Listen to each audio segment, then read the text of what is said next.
the BSAP, arguably one of the greatest police forces in history, in my view, and you were a very prominent member of that. And the BSAP played such a huge role in the whole conflict as it unfolded, and in various forms. And you seem to have covered a lot of those bases in your career. So you're particularly well placed to talk about how the BSAP and how the police fitted into the whole war situation. And yeah, salute to great men and women of all races who served in that fine force. I still have people somewhat fascinated when I tell them that throughout the war, and it was a very widespread civil war, the men of the BSAP still were unarmed for most of the war, apart from the chaps that were out in the field. Obviously, they were armed, but the policemen in the cities and town remained unarmed throughout that war, which I find quite an amazing achievement. But it was a testament to the caliber of men and women that served with you. So without me banging on anymore, I just want to ask you to just tell us a little bit about where you came from and your story in the BSAP. Thanks for being here, Ken. Thanks, Hannes. Well, I was born in Matabeleland, where my father had a farm in the Bembezi area, but he was also a mechanical engineer, so he wore the two hats, but he was pulled more towards the mechanical engineering, which he was very keen on me going into civil engineering, but I couldn't make up my mind. So eventually he said, well, go to the BSAP, do 3 years and see how you feel after that. So my first station was Karoi, and on my arrival there, it was basically in the middle of incursions from Zambia. So it was a pivotal point for the operations at that time. And being such a young patrol officer, I was thrown right into the midst of it. Police work went out the window, and I was purely on anti-terrorist work. And we covered such a huge area from Karoi right down to the Zambezi Valley, halfway across to Gokwe. In fact, probably about 15,000 square kilometers that we were on. Anyway, my first major operation on that was, it was just after midnight on the 15th of March in 1968, when 4 of us set off for an area called the Chawuri Wilderness, where we had to meet up with a game department guy who had discovered some strange footprints in an area that should have been devoid of humans. So we met up with him. In fact, we were couriered by helicopters, and we met up with him, and he indicated the tracks to us, which we identified as Russian issue boot spoor that was issued to the ZAPU terrorists in those days. Once we'd confirmed that, that kicked off the famous Operation Cauldron. We were then reinforced by 3 Commander RLI under Lieutenant Bert Sachs, and we commenced the follow on the terrorist tracks. I suppose we followed about up to 40 of these fellows through rivers that had a small amount of water in them and things like that. But we were such amateurs. We'd had no training. In fact, we had just gone off the old 303 rifles onto the FN rifles. And so I think it was probably at the military request that we get pulled out, because we were probably more of a danger to them than we were to the terrorists. And we were pulled out of the tracks, and we based up on a riverbank. And we saw them pass us the next morning in the Angwa River, and they made contact with this big group a little after sun, probably about 10 o'clock in the morning. But that was my first introduction to actually being close to a contact. We weren't even in the contact ourselves, but we could hear this whole lot going on. And eventually we had to go down and do a sweep through. The danger was all over. But what astounded me was the damage to the casualties. There was about 17 dead terrorists in there. And it took me years to work out how these guys had suffered such damage, where limbs had been ripped off and heads were shredded, brains were missing and things like that. And then I found out that there was a lot of close quarter contact there with automatic shotguns being used against them. And because of their rocky defensive position, there was a lot of ricocheting from the 7.62 ball ammunition, which was tumbling and taking arms off at the shoulders and things like that. So anyway, that whole thing didn't put me off too much, because we continued on with incursions and within the sort of counter-operational insurgency. And so I preferred that to actually doing any police work. And I went off to the Black Boots, the support unit. So it was, support unit used to do rotations around the country into the high-risk incursion areas. And on one such deployment up into the Victoria Falls Wankie area, we had to do a follow-up of a newly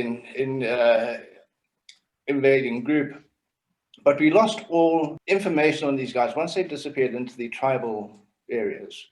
We had no idea where they were. Everybody was working blind. There was just no intelligence. And so I decided to set a trap. And we walked for miles one night under a full moon. In fact, it was raining like hell. And we walked under this full moon, breaking through this cloud cover. And after hours and hours, we arrived at a hamlet shortly before first light. But we had remained uncompromised. No one knew we were there. And we observed this hamlet from a fairly reasonable high ground. And we waited to see if any unwelcome guests arrived, any of the terrorists arrived. Nothing happened that day, and the night passed in miserable, rainy weather.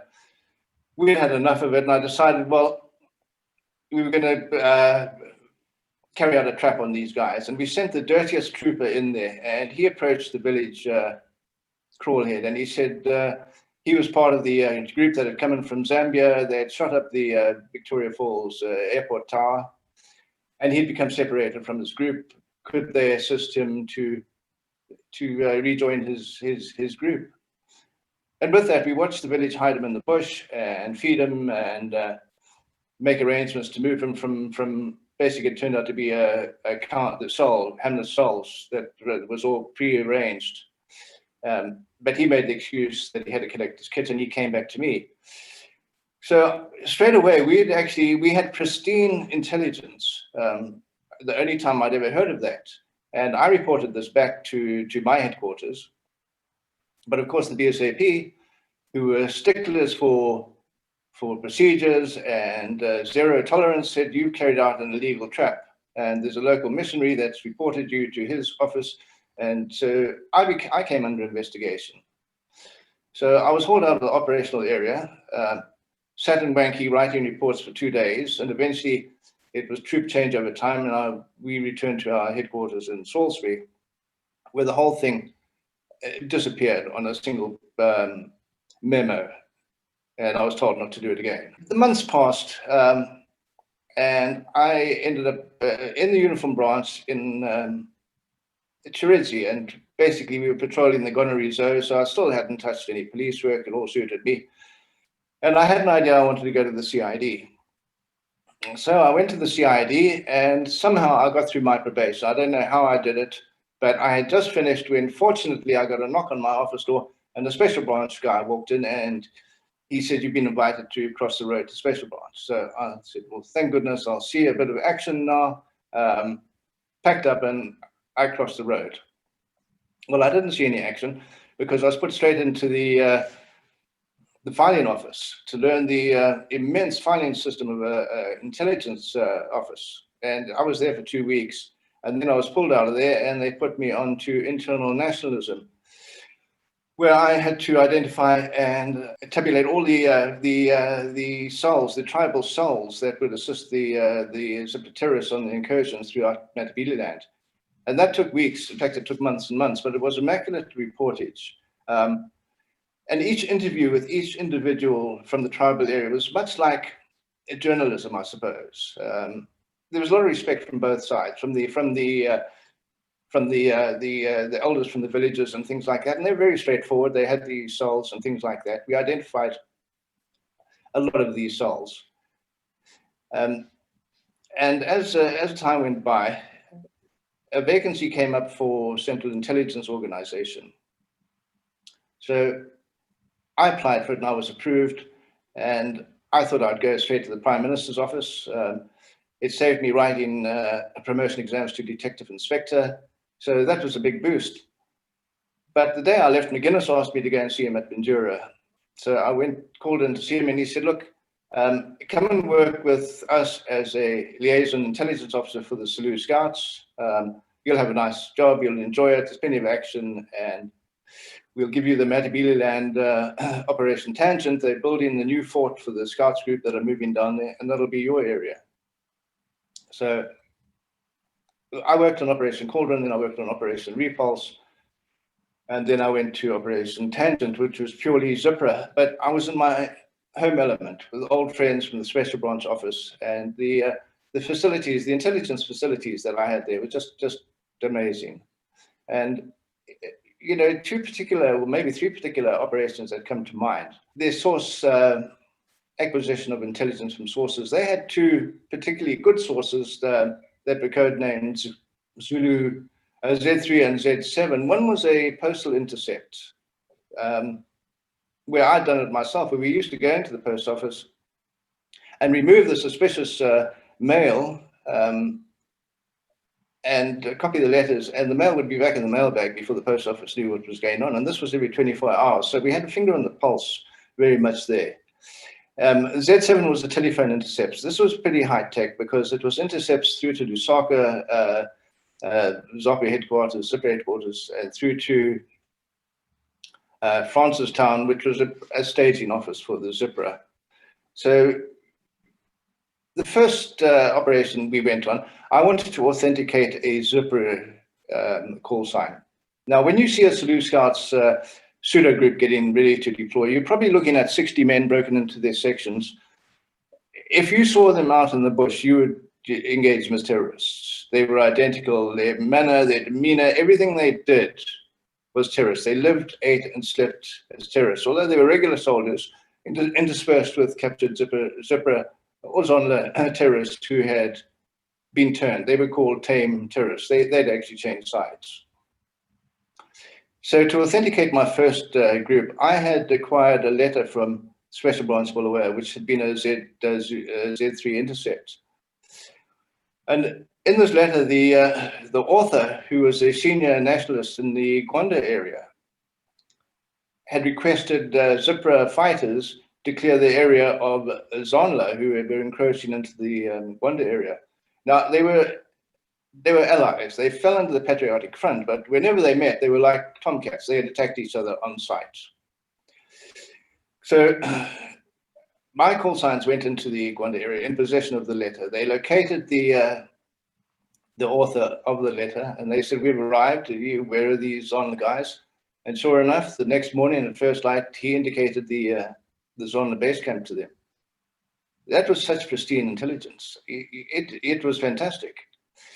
The group then, we didn't have the fire force available, so the group themselves attacked to authenticate themselves, attacked the Zonla base camp, killing a few and capturing a couple of the Zonla guys.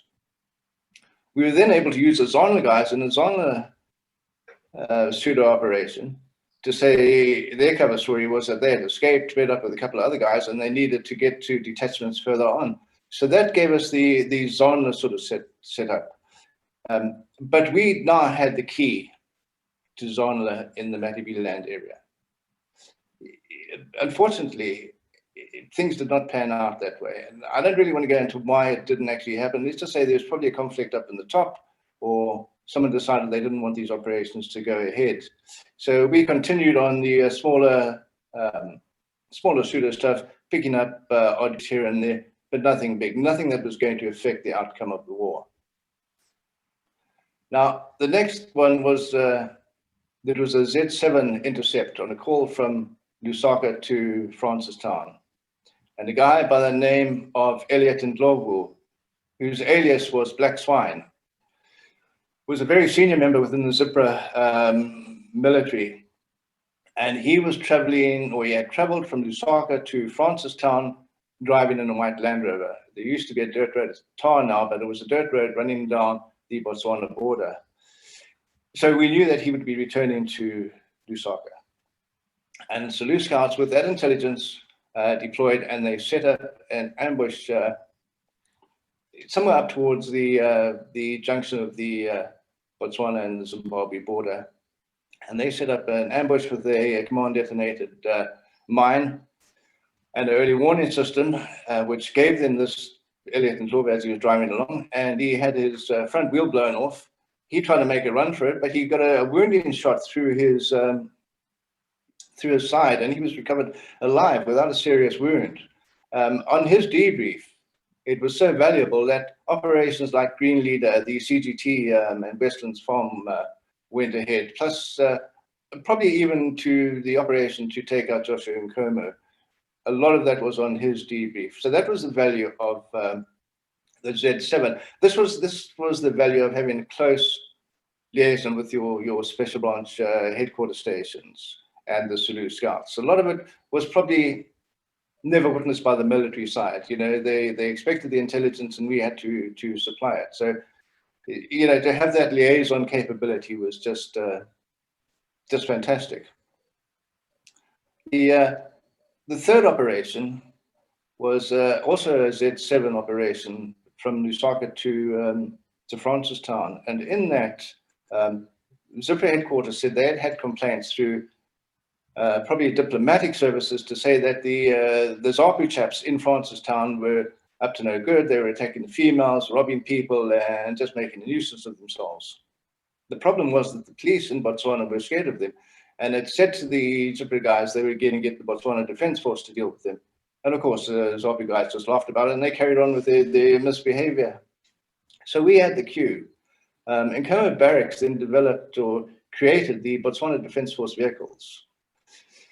And we made up the uniforms for the Defence Force, and a convoy of Botswana Defence Force, who were Zulu Scouts, entered in Botswana through a back road, drove all the way through to Francistown with a snatch team disguised as the Botswana Defence Force.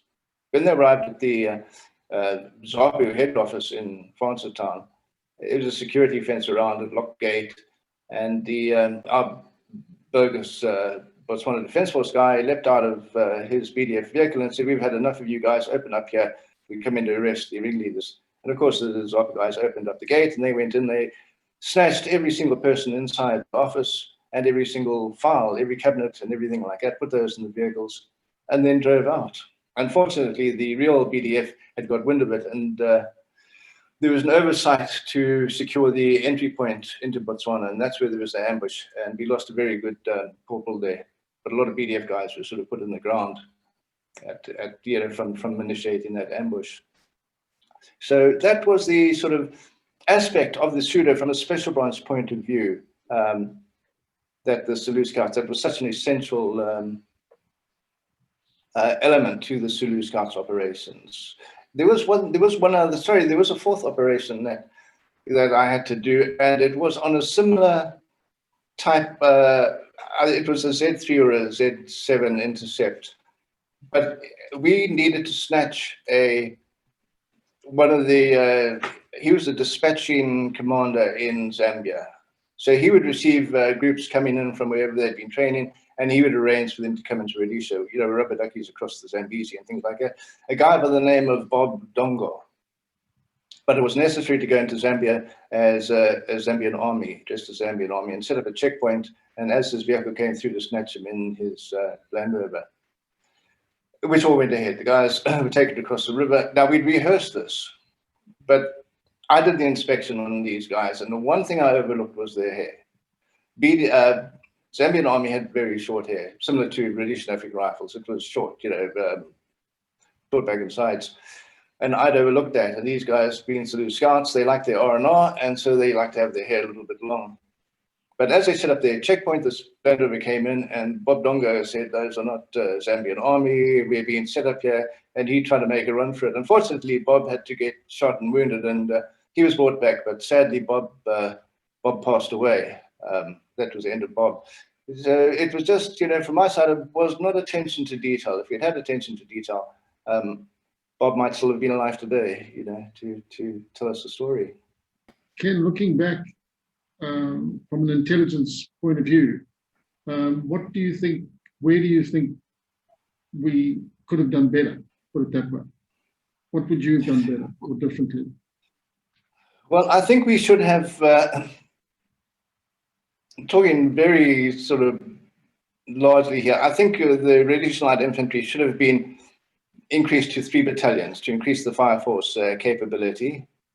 And I think we should have concentrated purely on external operations. I think if we had destroyed every Zonla camp externally, that war would have finished very soon. Yeah, I think I'm inclined to agree with you, but we've got to remember there was resources were always a problem, and the South Africans always had a gun at Ian Smith's head, and Yes. they weren't happy with too aggressive a posture. So well, I always wondered, and I often queried, when are we going to attack externally? And I would always get an answer: it's not politically viable to attack.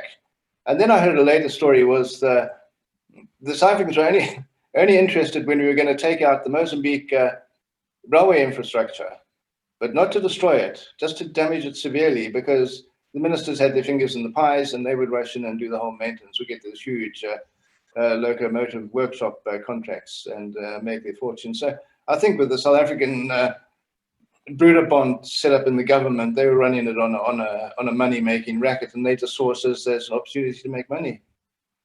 And of course, we had no choice. We had to rely on them. Otherwise, we would have, as you say, the gun against our head. We would have had no fuel and we would have had no ammunition. Yeah. I think that was a very big inhibiting factor. Ken, just tell us about where you are now, what you're doing. Well, you were in Afghanistan for a while, you were in Iraq. I'm back. I'm in South Africa.